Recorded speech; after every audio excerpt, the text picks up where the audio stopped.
É o seguinte, o empreiteiro que pagou propina a Lula, Léo Pinheiro, enviou uma carta à Folha de São Paulo. Essa foi a grande notícia do dia. Preso em Curitiba, Léo Pinheiro desmontou a reportagem publicada pelo jornal no último domingo, fabricada a partir das mensagens aparentemente roubadas à Lava Jato e repassadas pelo Intercept. Nela, o jornal tenta insinuar que os procuradores de Curitiba só chegaram a um acordo com Léo Pinheiro quando ele concordou em confessar a propina a Lula.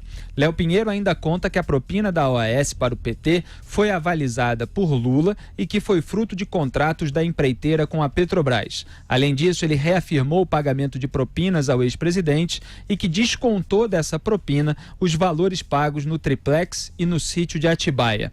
Eu tenho um trecho aqui, aspas. Preciso dizer que as reformas não foram um presente. Os empreendimentos da Bancop, assumidos pela OAS, apresentavam grandes passivos ocultos com impostos, encargos que não deveriam ser assumidos pela OAS. Em paralelo, João Vacari cobrava a propina de cada contrato entre OAS e Petrobras. Combinei com Vacari que todos os gastos do triplex e sítio seriam descontados da propina. Repito, esse encontro de contas está aprovado por uma mensagem minha trocada na época dos fatos, devidamente juntada no processo e ainda pelo depoimento do diretor da empresa.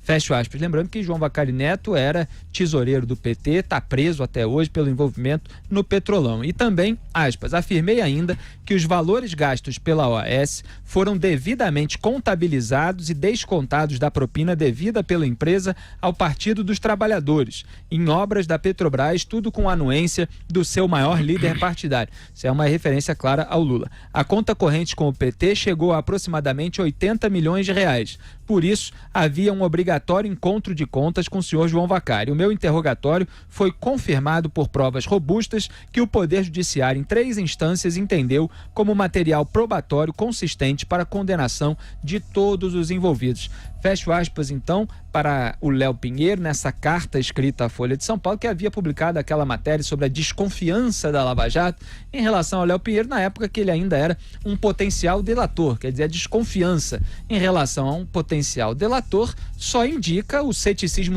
necessário por parte de investigadores em relação a um dos criminosos envolvidos no maior esquema de corrupção da história do país. Então, aquilo ali não significava absolutamente nada, e menos ainda agora com todo esse relato do Léo Pinheiro, que ainda listou, né? Eu falei aqui de passagem, mas na carta dele é porque fica muito grande para ler na íntegra. Ele lista as provas, Alexandre.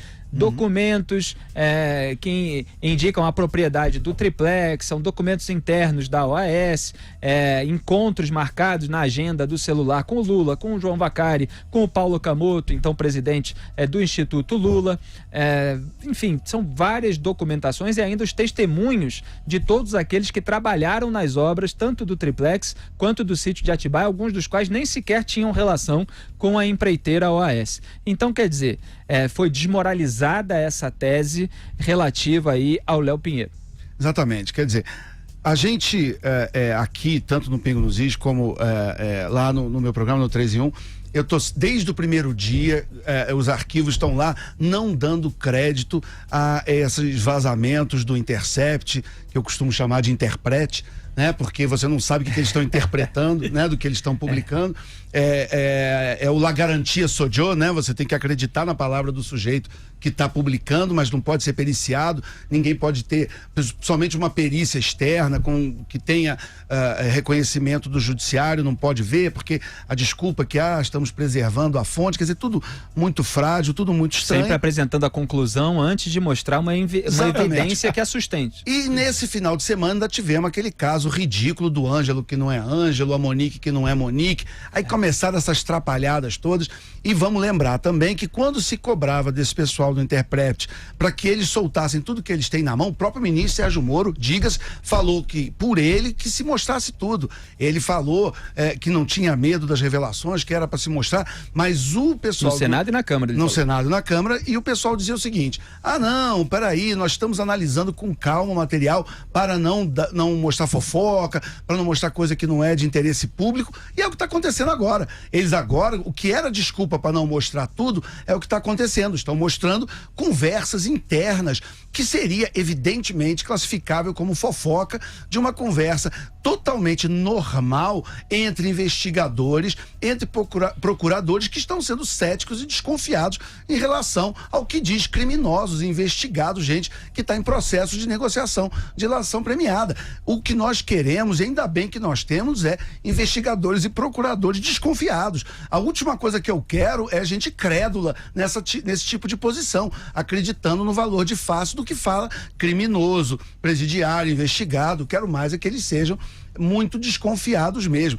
Então, na tentativa de se desqualificar a Lava Jato e o trabalho desses procuradores, mais uma vez o trabalho deles foi corroborado. Outro ponto importante também é que na época, logo no começo, quando essa discussão surgiu, somente pelo lado do ministro Gilmar Mendes e alguns dos seus seguidores e porta-vozes, veio muito essa conversa de que provas ilícitas poderiam ser usadas pró réu, que a legislação brasileira ela entende que quando você tem uma prova ilícita, mas ela ajuda o réu, ela pode ser usada. Vamos lembrar que ela pode ser usada quando existe um réu que foi condenado inocentemente, ou seja, quando tem um inocente na cadeia, e aí ele estaria tecnicamente no que se chama de estado de necessidade, e haveria então também tecnicamente dito o tal do excludente de ilicitude, ou seja, a obtenção de uma prova ilícita seria perdoada porque a justiça seria feita ao tirar o inocente da cadeia. Ponto. Por que tudo isso? Alguém tem dúvida, de novo, que existe um inocente preso? Alguém tem dúvida que Lula é inocente ou culpado? Alguém não sabe que ele é o dono daquele triplex do Guarujá? Então, pelo amor de Deus, quer dizer, mais uma vez, muito barulho por nada, muita espuma, muita tentativa de se fazer confusão, mas, no final das contas, o que fica é, quem deveria estar na cadeia está e espero continue lá. Ana Paula do Vôlei, eu rodo ao contrário aqui dessa vez para você começar. Diga aí, Ana Paula, o que você achou dessa carta do Léo Pinheiro que demole a argumentação, as teses pré-concebidas do Glenn Greenwald, pelo menos uma parte delas, e que são comuns, evidentemente, à defesa do Lula?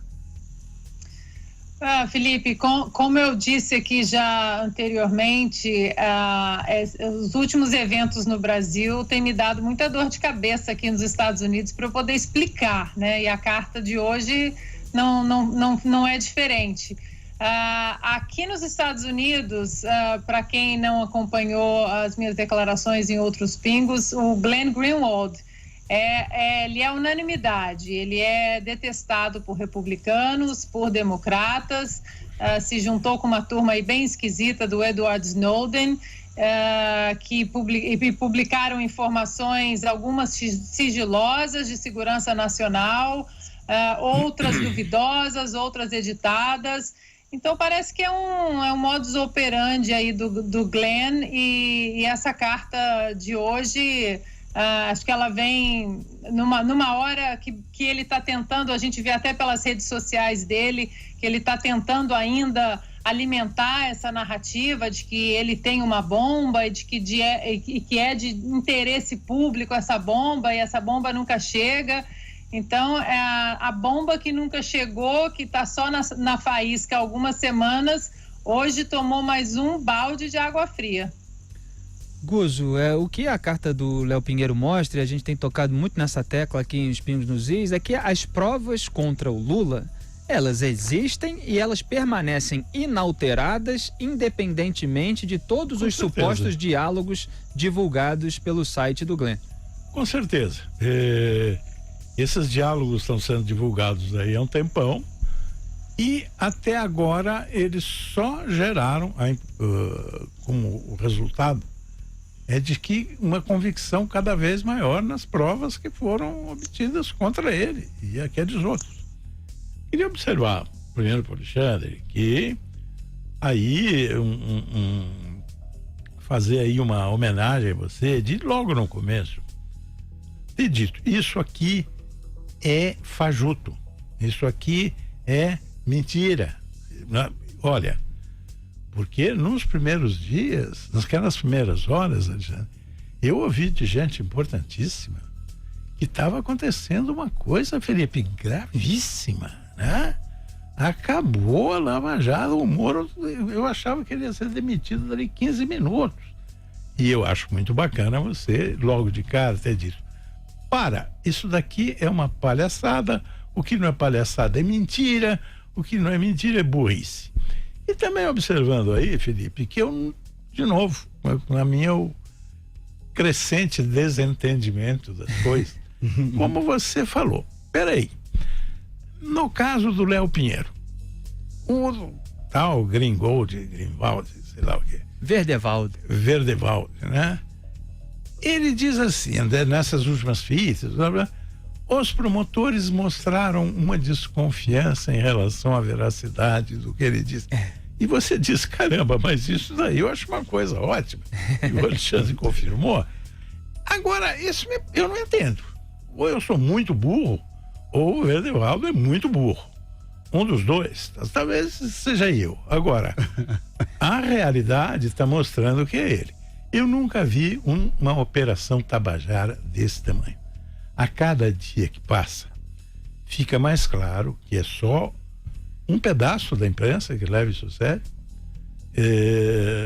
E os próprios caras desse Intercept, que eu não sabia. A Ana Paula agora acabou de dizer que o cara tem uma péssima fama nos Estados Unidos.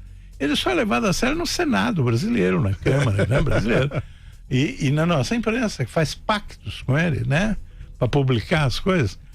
Agora, acho, voltando ao um resumo aqui da coisa, que uma operação como essa, que gera efeitos contrários ao que ela pretendia, ela é um desastre e deveriam parar. Agora os caras dobram a aposta. Deve ser o espírito da Dilma, né, que faz dobrar a aposta. Eles continuam com essas provas e agora nesse Léo Pinheiro ficou pior do que em qualquer momento, porque o cara falou: não, eu corrompi, sim senhor, né? Pô, chega, né? E isso vai ficando, como você disse, a cada hora que passa, vai aumentando a convicção. Não vão aumentando o número de provas, porque essas já existem, né?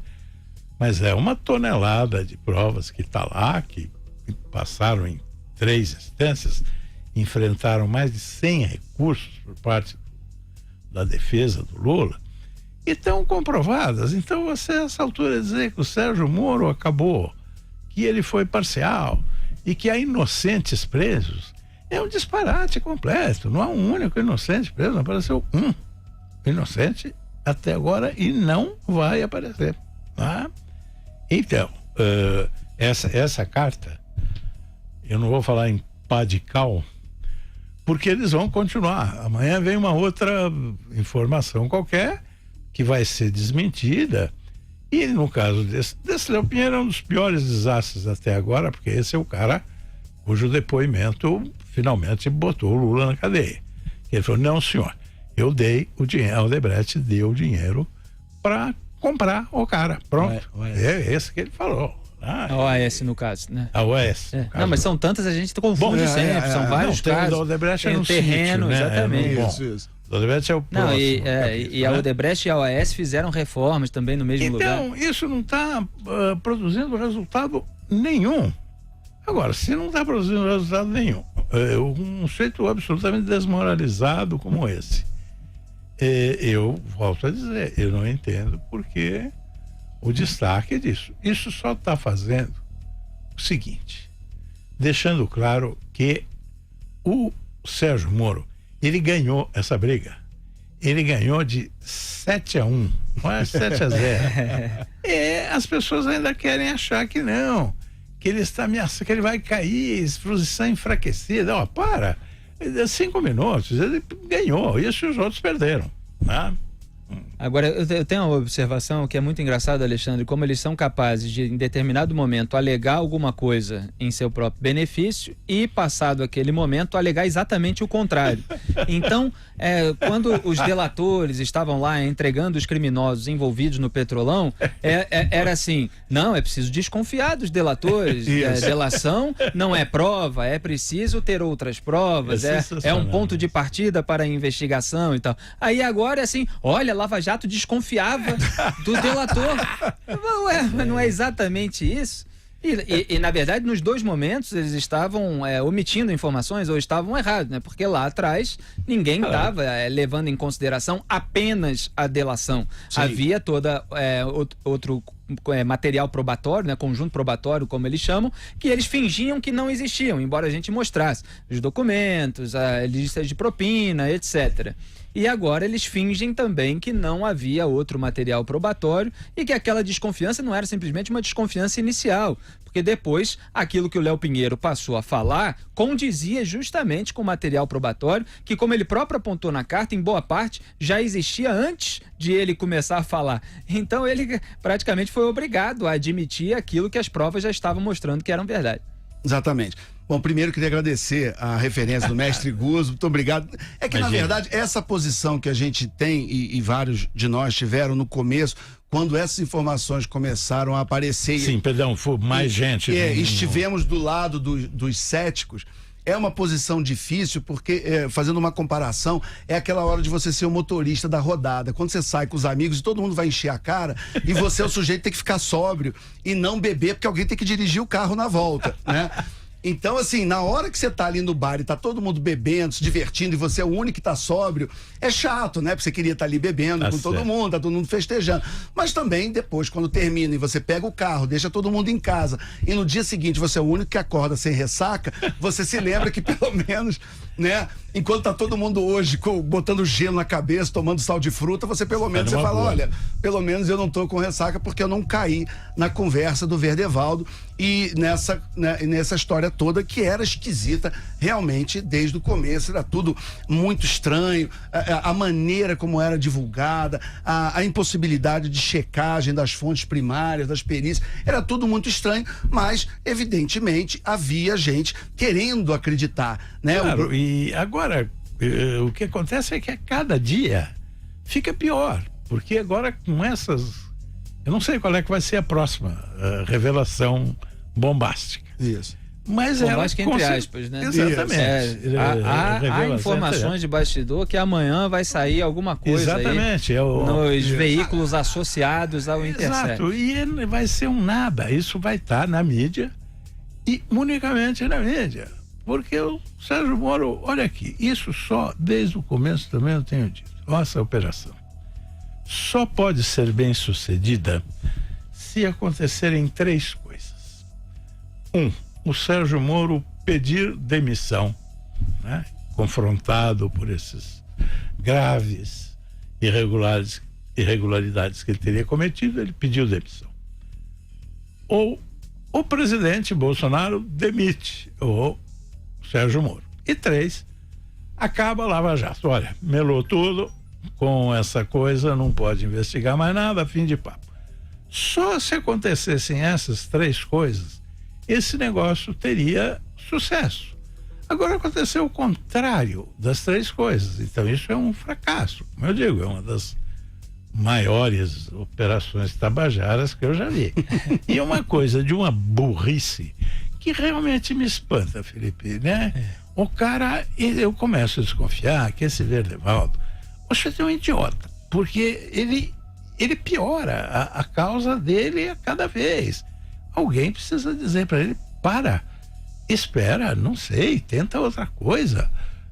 Mas essa coisa do Intercept, das gravações, deu errado, bonitão. Vamos mudar de assunto.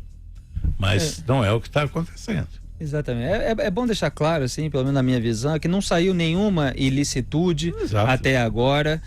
Se porventura sair um dia sobre quem quer que seja, aqui não tem carta branca para quem quer que seja, se a pessoa cometeu uma ilicitude, ficar claro, vamos falar sempre. Acontece que primeiro se mostra a ilicitude, depois se conclui a respeito dela. O que eu critico é o método desse pessoal que está aí vazando supostos diálogos não autenticados, não periciados, mas que mesmo assim mostram conteúdos não ilícitos. É o método de você tirar as conclusões, de você expressar essas conclusões em cima de absolutamente nada. Quer dizer, você querer adaptar a realidade às suas teses pré-estabelecidas. Eu escrevi um artigo 2 semanas atrás sobre isso e o Sérgio Moro falou disso na CCJ da Câmara dos Deputados Ontem, né, foi o depoimento dele. Ele falou que esse veículo de comunicação, embora ele não goste de criticar veículo de comunicação, ele sempre fez essa ressalva, mas quer tentar demonstrar teses que ele próprio previamente estabeleceu.